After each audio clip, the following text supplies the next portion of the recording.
Hello everyone, welcome to the second video, implementation of theory, practical and experiential learning in orientation to competency-based dynamic curriculum for MD/MS, the first semester course Biostatistics.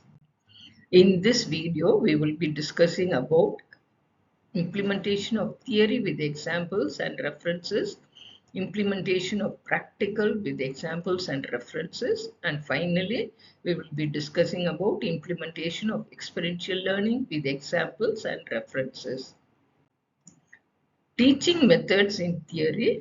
These are the four methods suggested in the curriculum. We shall discuss about lecture and group discussion and blended learning methods and the ways of implementation of these two methods with the examples. Coming to lecture and group discussion, this is a partial view available from page number 21 of the curriculum. An example, module 2, unit 2. Here you can see the running serial number is 3. The course learning objectives are 1, 2 and 4.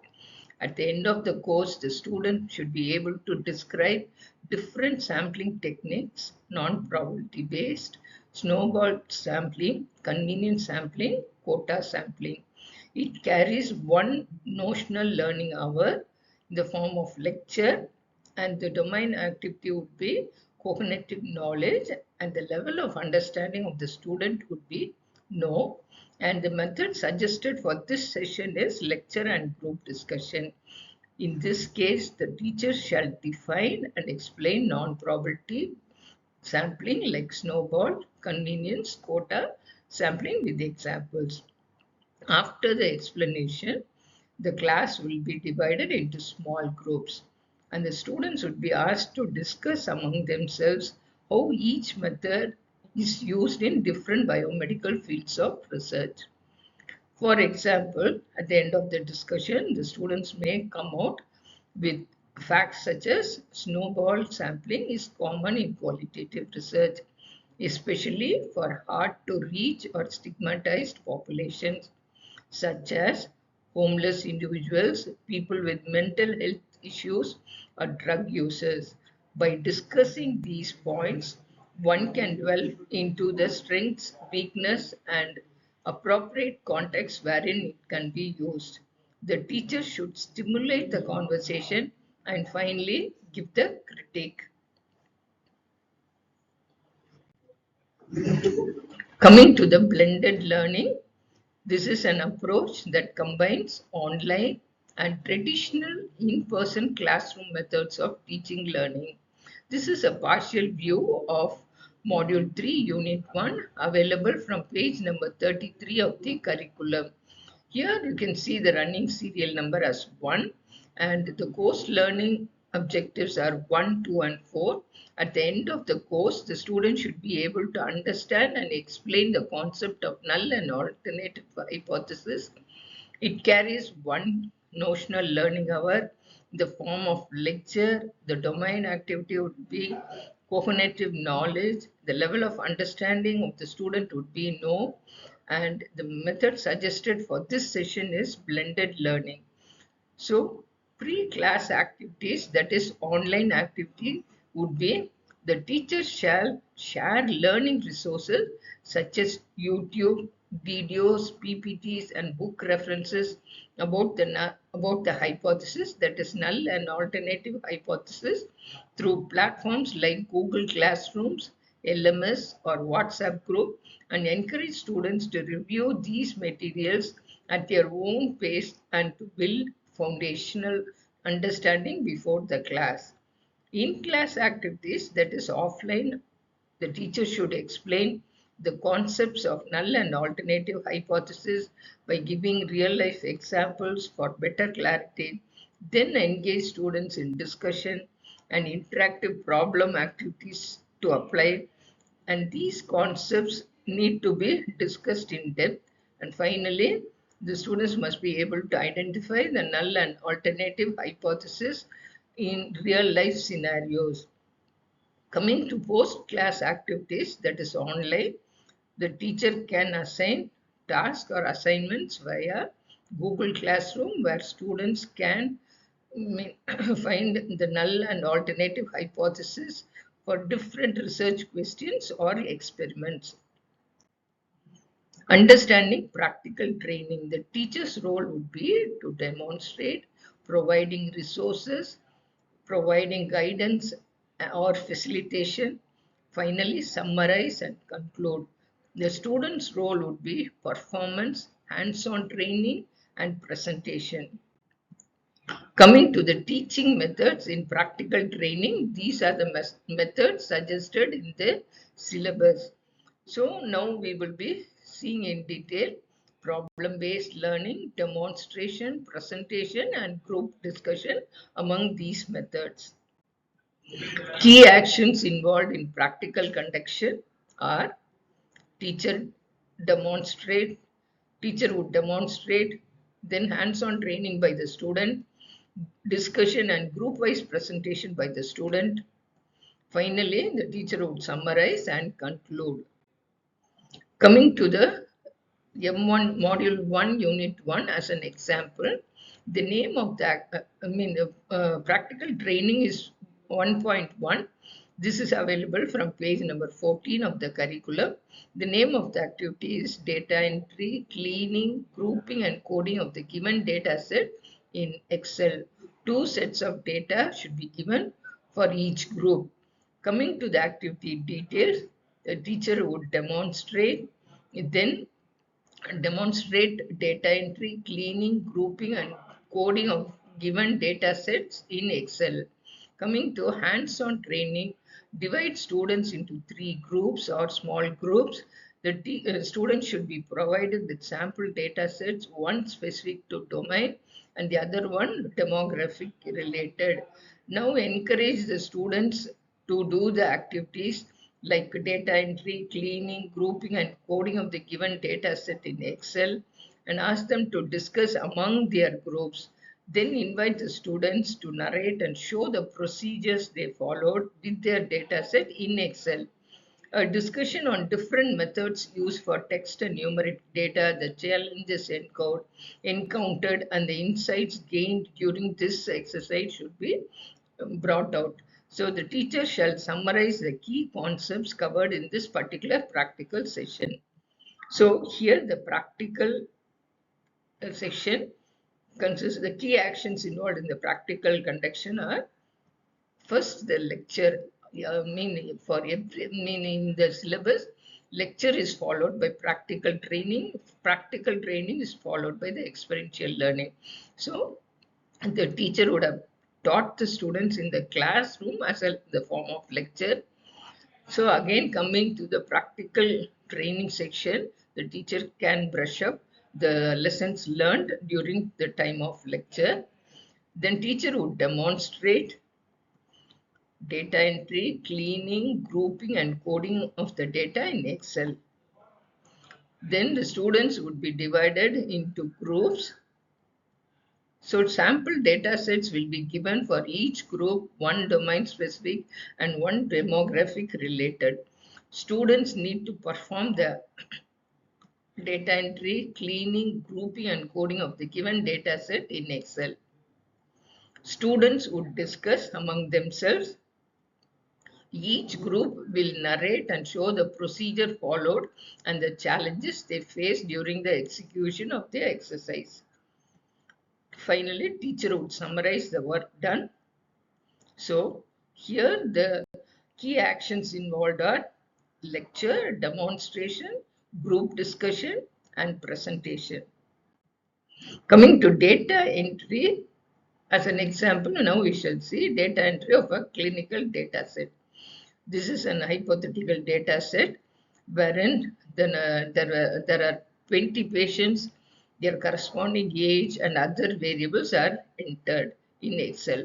So the first row shows the patient number, age, sex, occupation, date of consultation, diagnosis, economic status of the patients, habits, food habits followed, whether whether the patients suffer from constipation, whether they suffer from pain, discharge, burning sensation, itching, abscess, mass, or any other illness has been entered. Now, even before entering, you have to define the data formats. Like you need to specify whether it's going to be a number, whether it's going to be a date, or it's going to be a text, or it's going to be a percentage, and so on. So here, if you take date as an example, it can be entered in different ways: date, month, year, or year, month, date. So any format as you wish, you can define the variables, then enter the data. Coming to data cleaning, grouping, and coding. So now this data has been cleaned, grouped, and coded. So how would you clean the data? You have to check for missing values, inconsistencies, if any outliers exist, and so on. And it has been coded. So the gender of the patients are coded as male as 1 and female as 2. And the economic status of the patients are coded as 1 if they belong to a lower income group, 2 if they belong to the middle income group, and 3 for a higher income group. So this coming to the problem-based learning in practical training. This is a view from page number 14 and 15. So the practical training number is 1.2. The name of the activity is construct the tables with one or more factors of classification, either manually or using any statistical software using frequency distribution. That is, you need to form a frequency distribution, then form the tables. Coming to the activity details, here the teacher would demonstrate the tabulation of the given data set using Excel or any other statistical software. Then hands-on training by the students. The students are divided into small groups. The student should be provided with sample data set, I mean, either specific to domain or any other demographic related data set. They can use the previous data sets for hands-on practice. Instruct the students to tabulate and their assigned data set. So, and also insist that only qualitative data need to be represented graphically and diagrammatically, and encourage students to discuss their approaches within their groups. Finally, the teacher shall summarize the key concepts covered in the practical training section. Now we shall see as an example construction of tables. So we are using the previous data set which has been cleaned free of error and it has been coded. Now we are going to show how the frequency distributions are formed and tables are constructed. So in the left hand corner, you can see the pivot table option. So if you click on that, it will redirect you to a to your screen wherein you need to define the range of the table. So after defining the range of the range of the table, then you can form one-way frequency table of age. We'll see how this has been done. Next, coming to pivot table fields, if you check age, you will get a one-way frequency table of age. The first column shows the age in years, the next column shows the frequency, that is the occurrence of that particular age. So if you take the age 26 years, there are 2 patients. If you consider the age 59, there are 3 patients. This is one way representation of the frequency table of age. Now we shall see two-way table of age and sex. Here you can see that we have checked age and sex. So this two-way table has been formed. So first column shows the age in years. The second column shows the number of female patients. Third column shows the number of male patients, and finally the grand total.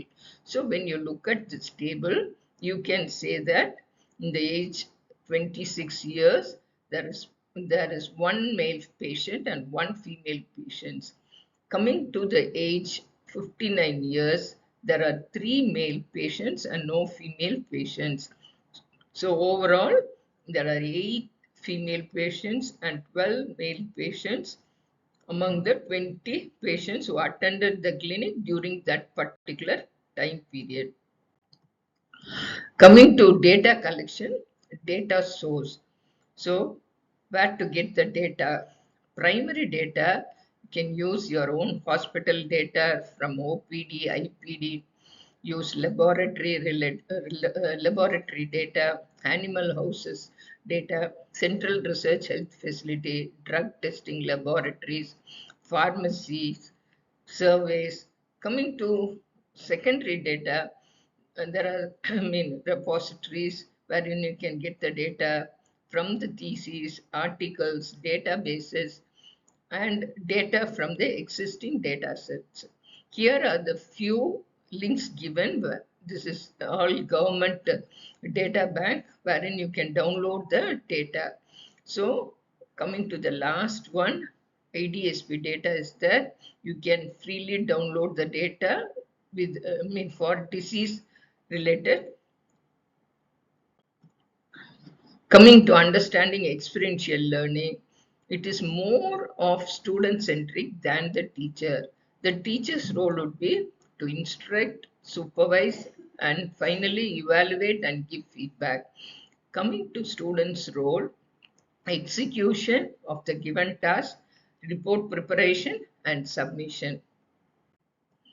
Now we shall see two methods of experiential learning. These are the methods listed in the curriculum.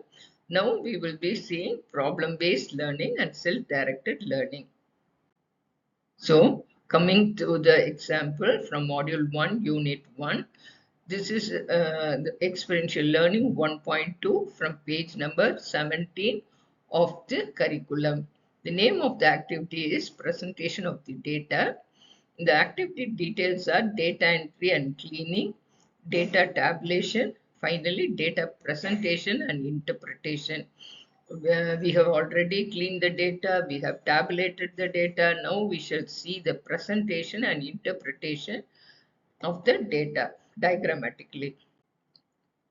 Key actions involved in experiential learning by students: data collection, data entry and cleaning in Excel, data exploration, that is forming frequency distribution, tabulation and diagrammatic representation. Finally, interpretation. So problem-based experiential learning method, these are the key actions involved.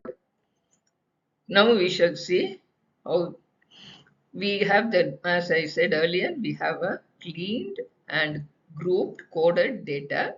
Now we shall move for the diagrammatic representation, how this data can be diagrammatically represented. So this is a pie chart wherein it shows the gender distribution of the students, of the patients. So here you can see in the male patients, there are 60% of the patients attending the clinic during that period was 60% and female patients were 40%. So you can interpret 20 percentage more males attended the clinic than the female patients. So next we will see age group wise distribution of patients. So this is a bar chart. The x-axis shows the age group. The first age group up to 30 shows the male number of patients were less than female patients. Coming to the second age group, 31 to 40, male number of patients and female number of patients are same. Coming to the age group 41 to 50, more males, more male patients attended the clinic than female patients. Coming to the last age group, greater than 30, greater than 50, Predominantly, more male number of patients attended than female patients. Coming to the second one, self-directed learning in experiential learning. So this is a view from page number 30 of the curriculum. Here you can see experiential learning method, learning activity 2.6, and the name of the activity is sample size and sampling designs.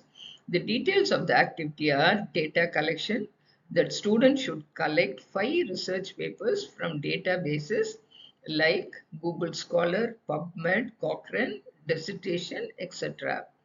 Then data exploration. Students should recognize the sampling designs and sample size studied in the research paper. Interpreting. Students should critique the sampling design, sample size in research papers after examining them. Also give the recommendation if it contradicts. Finally, the teacher should summarize and conclude the session.